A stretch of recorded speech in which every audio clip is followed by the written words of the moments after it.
اللہ فرماتے ہیں کچھ لوگوں کا دعویٰ ہے کہ ہم اللہ اور آخرت پر ایمان رکھتے ہیں، حالانکہ وہ ایمان نہیں رکھتے، دعویٰ کرتے ہیں، نفاق کا مظاہرہ کرتے ہیں، منافقت کرتے ہیں۔ جو اللہ کو ماننے والا ہوتا ہے اس کا رنگ اور ہوتا ہے، جس کو پتا ہوتا ہے قیامت کے دن اللہ کے حضور کھڑے ہونا ہے، اس کے اعمال یہ نہیں مانتے، کہتے ہیں ہم مانتے ہیں، پر مانتے دعویٰ ہے کہ ہم مانتے ہیں آخرت کو بھی اور اللہ کو بھی، پر نہیں مانتے۔ قیامت قائم ہونا ضروری ہے، اگر وقوع قیامت نہ ہو تو ظالم کی تو موجیں لگ گئیں، جابر تو موج کرے گا، فاسق اور فاجر تو کہیں گے دنیا میں بھی ہم اپنے اقتدار کے زور پر جیتے رہے، آج بھی ہمیں پوچھنے والا کوئی نہیں۔ عقلاً نقلاً قیامت کا قائم ہونا ضروری ہے۔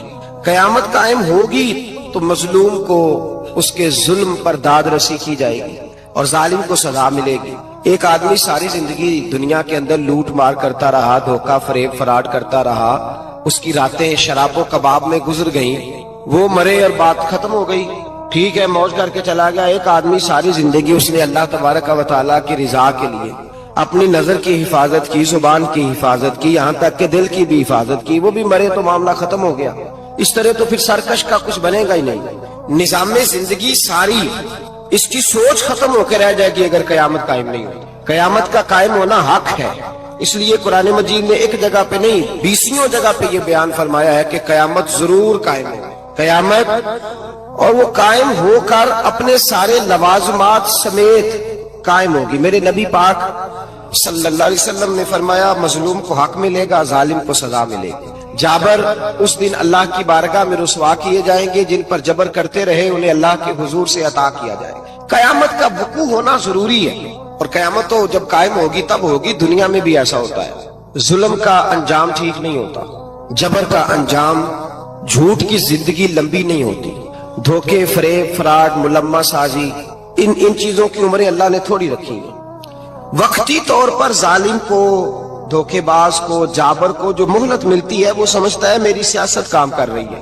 وہ سمجھتا ہے میں بڑا دانا ہوں، بڑا چالاک ہوں، دیکھ لو اتنے ظلم کے، جبر کے، دھوکے کے باوجود بنا ہوا ہوں۔ حالانکہ اللہ کی طرف سے اسے مہلت ملتی ہے اور بڑا ہی مہربان ہے۔ مہلت اس طرح دیتا ہے کہ میرے نبی پاک علیہ السلام نے فرمایا جب میرا مسلمان نیکی کرتا ہے تو اللہ فرشتوں سے فرماتا ہے 70 گناہ بڑھا کے لکھ لو اس کی نیکی، 70 گناہ، اور جب گناہ کرتا ہے تو اللہ فرماتا ہے ٹھہر جب ابھی لکھنا نہ، اسے ٹائم دو۔ یا اللہ کتنا؟ فرمایا 24 گھنٹے تو دو، ہو سکتا ہے توبہ کر لے، یہ اس کی مہربانی ہے۔ اب وہ جو اللہ نے مہلت دی ہے نا کہ شاید توبہ کر لے، لوگ سمجھتے ہیں میری چالاکی کی وجہ سے نظام سیٹ چل رہا ہے، میں بڑا تیز ہوں، 2 4 5 باتیں بولتا ہوں سب صحیح ہو جاتا ہے۔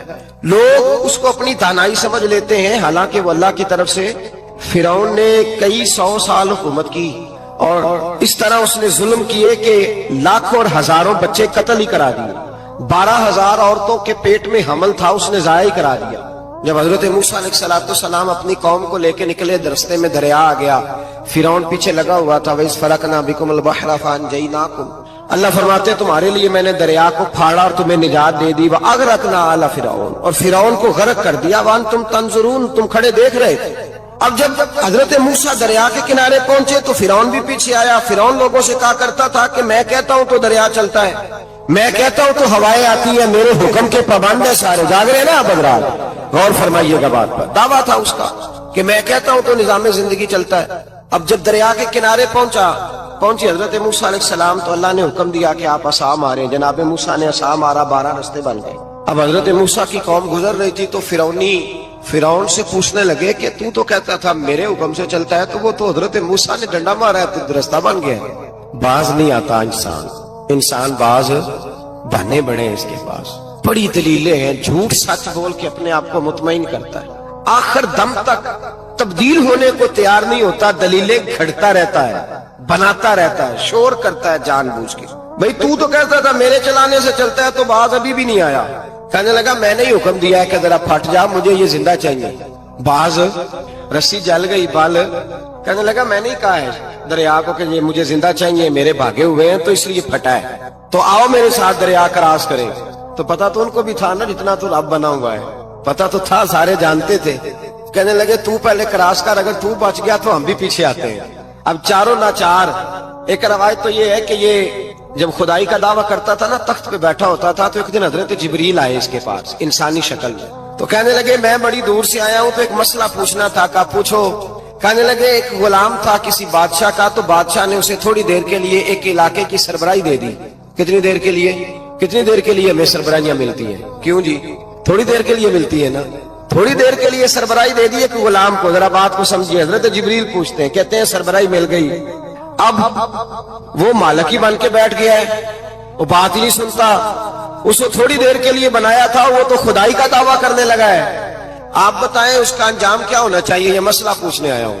تو فرعون کہنے لگا اس کا انجام یہ ہے کہ اسے پانی میں گوتے دے دے کے مار دے. انجام کیا ہے؟ بولیے بولیے, کیا انجام ہے؟ کیا انجام ہے جی؟ پانی میں. اللہ اکبر, اپنی سزا تجویز کر رہا ہے. اس کی سزا کہ اسے پانی میں گوتے دے دے کے مارو ظالم کو. اسے تھوڑی دیر کے لیے بنایا تھا اور وہ چھائی گیا ہے, قبضہ ہی کر گیا ہے. حضرت جبریل کہنے لگے جی آپ لکھ کے دے دیں گے؟ کہنے لگا لاؤ لکھ دیتے ہیں. لکھوا لیا. جناب جبریل رکا لے کے تشریف لے گئے. اب جب فرعون دریا میں آیا نا تو اللہ نے حکم دیا مل جا. جب دریا ملا چیخنے لگا تو حضرت جبریل آئے, کہنے لگے تیرا ہی فتویٰ ہے, یہ تیری سزا ہی ہے نا. ہم بھی بڑی سزائیں تجویز کرتے ہیں. یہ جھوٹا ہے جی, اس کا تو فلانا علاج ہونا چاہیے. تو اگر تو جھوٹ بولے تو یہ فلانا بڑا جاور ہے جی, اس کے ساتھ اس طرح ہونا چاہیے. تو اگر تو یہ کام کرے تو جو سزا تو لوگوں کے لیے تجویز کر رہا ہے تو اپنے بارے میں بھی سوچ. اب جب گوتے آئے نا, آخری وقت دیکھا وہ فرعون جو کہتا تھا میری مرضی سے دریا چلتا ہے. علامہ صاوی نے تفسیر صاوی میں لکھا ہے تڑپ کے رونے لگا. جب یہ مزاج ہے, ایک دفعہ اوپر آتا ہے آدمی جب دریا میں جاتا ہے, اوپر آیا تو چیخنے او میرے حواریوں خدا کا واسطہ مجھے بچاؤ. کہنے لگے تو کہتا تھا میری مرضی سے چلتا ہے. بے بسی ہے, تڑپتا ہے, روتا ہے. وارث شاہ مان کری نہ وارثہ دا, رب بے وارثہ کر کے مار دائی. تڑپ رہا ہے, چلا رہا ہے, کوئی مدد کو نہیں پہنچتا. اب جب آخری گوتا آیا تو کہنے لگا آمنا بے رب موسیٰ و ہارون, میں موسیٰ کے رب کو بھی مان گیا, ہارون کے رب کو بھی. اللہ نے فرمایا نہیں, اب تیرا ماننا قابل قبول ہے. اس وقت ماننا تھا جب تجھے مہلت دی تھی, جب تو جوان تھا. بڑھاپا آتا ہے, بیماری آتی ہے, جوان آدمی بیماری کا شکار ہوتا ہے تو کہتا ہے یا اللہ ایک دفعہ صحیح کر دے, میں ساری پڑھا کروں گا. ایک دفعہ ٹھیک کر دے, میں مسجد میں رہوں گا, میں اگلے سال اعتکاف بھی کروں گا, میں ساری تراویحیں پڑھوں گا. تو اس وقت پڑھنی تھی جب تجھے مہلت دی تھی. اس وقت پڑھنا تھا جب اللہ نے تجھے آسانی دی, زندگی دی. اگلا وقت یہ حال ایک کا نہیں ہوا. نمرود کو دیکھ لیں, حضرت ابراہیم علیہ السلام کو کہتا تھا میں رب ہوں. آپ نے فرمایا رب تو وہ ہے جو زندہ کرتا اور مارتا ہے. ایک موت کا قیدی بلایا, کہنے لگا ہاں بھائی کتنے دن رہ گئے تھے پھانسی میں؟ کہنے لگا جی پرسوں ہونی تھی. کہا جا تجھے آزاد کیا, لو میں بھی زندگی دیتا ہوں. ایک بے گناہ آدمی کو پکڑ کے قتل کر دیا, کہتا میں بھی مارتا ہوں. حضرت ابراہیم علیہ السلام کہنے لگے تو بیوقوفوں جیسی دلیلیں دے رہا ہے. چل اس طرح کر, میرا رب سورج مشرق سے نکالتا ہے, تو اگر رب ہے تو مغرب سے نکال کے دکھا. اب دلیل کا جواب کوئی نہیں تھا تو کہنے لگا پکڑو اور آگ میں ڈال دو. اللہ کے نبی کو آگ میں ڈالنے والا. یہاں ایک مچھر بیٹھا ہے, 400 سال حکومت کی اور خدائی کا دعویٰ کیا. یہاں مچھر بیٹھا تھا, چھینک آئی تو مچھر اندر چلا گیا. پہلے دربار کا ادب یہ تھا کہ جو آئے سجدہ کرے. اب اس کے سر پہ کوئی چیز مارتا تھا تو اسے سکون ہوتا تھا. مچھر تھوڑی دیر کے لیے اس کا دماغ چھوڑتا تھا. او بھائی یہ اس دھرتی پہ اللہ نے لوگوں کو نظارے دکھائے اور ہمیں سمجھانے کے لیے دکھائے. ہمیں تفکر کی, غور کی دعوت دی کہ دیکھ لینا, اپنے عمل کو پرکھنا. تمہارے عمل حضرت موسیٰ کے فرما برداروں جیسے ہیں, جناب ابراہیم کے فرما برداروں جیسے ہیں, یا بن کے بیٹھ گئے ہو. اب دربار کا ادب یہ ہے, بے بسی کا یہ حال ہے کہ جوتے لٹکتے ہیں دربار میں, جو آتا ہے جوتا کھینچتا ہے. اور ادب یہ ہے کہ 10 جوتے نمرود کے سر پہ مارو. اور 400 سال جوتے لگتے رہے. روتا تھا, جو آدمی آتا تھا منتیں کرتا تھا, کہتا تھا کہیں سے کوئی دوائی مل جائے گی. پاگلوں جیسی زندگی گزاری, پاگلوں جیسی سخت. وہ تو حساب, وقوع قیامت تو حساب ہوگا ہی. یہاں لوگ پاگل ہو کے مرتے ہیں, معذاللہ نفسیاتی مریض ہو کے مرتے ہیں. یہاں آخری وقت اتنا سخت آتا ہے کہ دنیا موت کی دعائیں مانگتی ہے. میرے بھائی جب انسان ظلم کرتا ہے تو بھول جاتا ہے کہ شاید مجھے پوچھے گا کوئی نہیں. جب وہ زیادتی کرتا ہے تو بھول جاتا ہے. جب وہ کسی کا حق کھاتا ہے تو وہ کہتا ہے شاید اس کا تو وارث ہی کوئی نہیں جس کو میں لوٹ رہا ہوں. لیکن جب اللہ کی پکڑ آتی ہے, حجاج بن یوسف ظالم تھا, اس نے اچھے کام بھی کیے تھے. قرآن پاک پر زیر زبر آراب حجاج بن یوسف نے لگوایا. محمد بن قاسم کو ہندوستان سندھ کے علاقے فتح کرنے بھی حجاج بن یوسف نے بھیجا تھا. ساری خوبیاں اپنی جگہ پر, ظالم بہت بڑا تھا. کسی آدمی نے اس کے سامنے کونے کی طرف منہ کر کے ساتھ والے سے بات کر لی تو کہنے لگا میرے خلاف کیا، اس کو لے جاؤ 2 ٹکڑے کر کے واپس لے آؤ۔ توتی بولتا ہے نا اقتدار، جب کسی کے ہاتھ اقتدار ہوتا ہے نا، وہ چاہے ایک گھر کا ہی کیوں نہ ہو، وہ 10 بندے فیکٹری میں کام کرتے ہو اور جو ان کا مالک ہوتا ہے وہ کہتا میں مالک ہوں، مجھے مانو۔ جب تو صاحب اقتدار ہوتا ہے نا، جب تو سسر بن کے بیٹھتا ہے اور کسی غریب گھر کی بہو آتی ہے 2-4 تو کہتا میرا اقتدار ہونا چاہیے، جب میں کھانسنے لگوں تو ہر آدمی کے ہاتھ میں ٹشو پیپر ہونا چاہیے، جب میں بولنے لگوں تو بندے ہوئے ہاتھوں سے ہر آدمی جی جی کرتا ہوا کھڑا ہونا چاہیے۔ جس آدمی کا، اور یہ کام بہو بھی کرتی ہے کئی دفعہ، وہ بھی کہتی ہے کہ تمہیں پتہ نہیں میں کتنا لمبا چوڑا جہیز لے کے آئی ہوں، جب میں سونے کے لیے اپنے بیڈ روم میں جاؤں تو خبردار بوڑھے بابے کو اجازت نہیں کہ وہ کھانسے۔ اماں کو چاہیے کہ اگر اس کو بڑی سخت پیاس بھی لگی ہے تو میرے سوتے سوتے باورچی خانے میں برتن نہ کھٹکھٹائے۔ جو جہاں بھی جس اسٹیج پہ بھی بیٹھتا ہے وہ کہتا ہے کوئی نہیں مجھے پوچھنے والا، میں مطلق العنان ہوں۔ جوان بوڑھوں کا مذاق اڑاتے ہیں، سمجھتے ہیں شاید کبھی بوڑھے نہیں ہونا، مذاق اڑاتے ہیں۔ تندرست لوگ بیماروں کا مذاق اڑاتے ہیں، شاید کبھی بیمار نہیں ہونا۔ حجاج بن یوسف ظالم تھا، ظلم کرتا تھا، زیادتی کرتا تھا۔ حضرت سعید بن جبیر ایک تابعی بزرگ تھے، اتنے بڑے بزرگ تھے کہ ساری رات نماز پڑھتے تھے، سارا سال روزہ رکھتے تھے۔ ایک دن انہوں نے ممبر پہ بیٹھ کے کہا کہ حجاج ظلم سے باز آ جائے ورنہ اللہ کی لاٹھی بڑی بے آواز ہے۔ اللہ کی لاٹھی، اس کا کیا مطلب ہوتا ہے؟ اس کا مطلب ہے جب رب کی لاٹھی چلتی ہے تو اس کی آواز، جی اس کا پہلے کوئی پیغام، وہ پہلے اعلان نہیں کرتا کہ تگڑے ہو جاؤ لاٹھی چلنے لگی ہے، لاٹھی چلتی ہے پر اس کی آواز، سمجھ آ رہی ہے میری بات کی؟ جمعۃ الوداع کے لیے تشریف لانے والے احباب خاص غور فرمائیے گا۔ حجاج بن یوسف کو پتا چلا کہ حضرت سعید بن جبیر نے میرے خلاف بات کی، بلا لیا، کہنے لگا تو نے میرے خلاف بات کی ہے؟ فرمانے لگے کی ہے۔ کہنے لگا تجھے پتا ہے میں قتل کر دوں گا؟ آپ فرمانے لگے نہ تو زندگی کا مالک ہے نہ موت کا مالک ہے، تو کیسے قتل کر؟ کہنے لگا تجھے پتا ہے میرا؟ فرمایا میں نے تجھے نہیں، میں نے تو کئی شداد، کئی حماد، کئی قارون، کئی فرعون، کئی نمرود دیکھے، کئیوں کی داستانیں سنی، تو کون ہے؟ تو تو چھوٹا سا ہے۔ ایک جملہ ہے ملا جلال الدین رومی کا، بڑے درویش تھے، ایک بات کہہ گئے، کہنے لگے نمرود جتنے پیسے نہیں، فرعون جتنی حکومت نہیں، قارون جتنی دولت نہیں، ورنہ فرمانے لگے میرے زمانے میں بھی کئی لوگوں کا خدا بننے کو دل کرتا ہے، کئی لوگوں کا دل کرتا ہے، لیکن نمرود جتنے پیسے، فرعون جتنی طاقت اور قارون جتنی دولت نہیں، ورنہ ہو سکتا ہے لوگ دعویٰ کر جائیں معاذ اللہ ثم معاذ اللہ۔ یہ آج سے کئی 100 سال پہلے وہ کہہ رہے ہیں، آج تو حالات بڑے ابتر ہیں، اس کی نسبت خطرناک۔ فرمانے لگے حضرت سعید بن جبیر تو زندگی موت کا مالک نہیں، کہنے لگا پکڑو، قتل کرو اسے، لے جاؤ۔ جب پکڑ کر کھینچ کر لے جا رہے تھے نا تو حضرت سعید بن جبیر مسکرانے لگے۔ ظالم کے سامنے مسکرائے تو اس کو بڑا غصہ آیا، یہ میرا مذاق اڑاتا ہے؟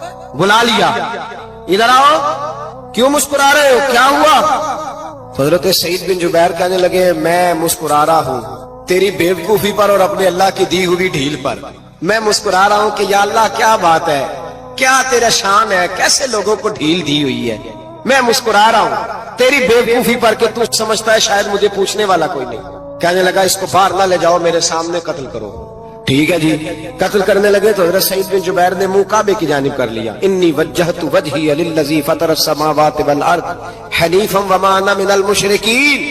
جب آپ نے یہ آیتیں پڑھی نا کہ میں نے منہ کر لیا ہے اپنے رب کی جانب، کرو مجھے قتل، کہنے لگا نہیں نہیں، اس کا منہ پھیرو، کعبے کی طرف ہو کے قتل نہ ہو، ہے ظالم پر پاگل ہو گیا ہے۔ حضرت سعید بن جبیر کے حوصلے نے شکست دے دی، ناکام ہو گیا، مخبوط الحواس ہو، کہنے لگا اس کا منہ پھیر دو۔ جب کعبے سے پھیرا تو آپ فرمانے لگے للہ المشرق والمغرب فانما تولى فثم وجه اللہ۔ اللہ فرماتا ہے تو مشرق اور مغرب سارا ہی اللہ کا ہے، جدھر بھی منہ کرو گے ادھر اللہ ہی اللہ ہے، جدھر بھی منہ کرو گے ادھر اللہ ہی اللہ ہے، چاروں جانا پھیر دے، جدھر منہ پھیرنا ہے تو نے پھیر دیا منہ۔ حضرت سعید بن جبیر کے گلے پہ خنجر رکھا تو آپ نے ہاتھ اٹھائے، کہنے لگے اے اللہ میرے بعد اسے کسی اور پر مسلط نہ کرنا، میرے بعد کسی اور پر مسلط نہ، بس میں آخری ہوں۔ جب آپ ذبح ہوئے تو اتنا خون نکلا کہ لوگ کہتے ہیں جتنا اونٹ کے وجود سے نکلتا، تر ہو گیا سارا اس کا دربار۔ ایک سمجھدار آدمی کو بلا کے کہنے لگا اتنا خون میں نے بڑے بندے قتل کرائے ہیں پر اتنا خون نہیں نکلا۔ تو وہ کہنے لگے لوگ مر جاتے، مرتے وقت ڈر جاتے ہیں، سہم جاتے ہیں، خون سکڑ جاتا ہے، لگتا ہے یہ شخص جب دنیا سے گیا ہے تو ڈٹ کے گیا ہے، یہ ڈٹ کے گیا ہے دنیا سے۔ حجاج بن یوسف رات کو سویا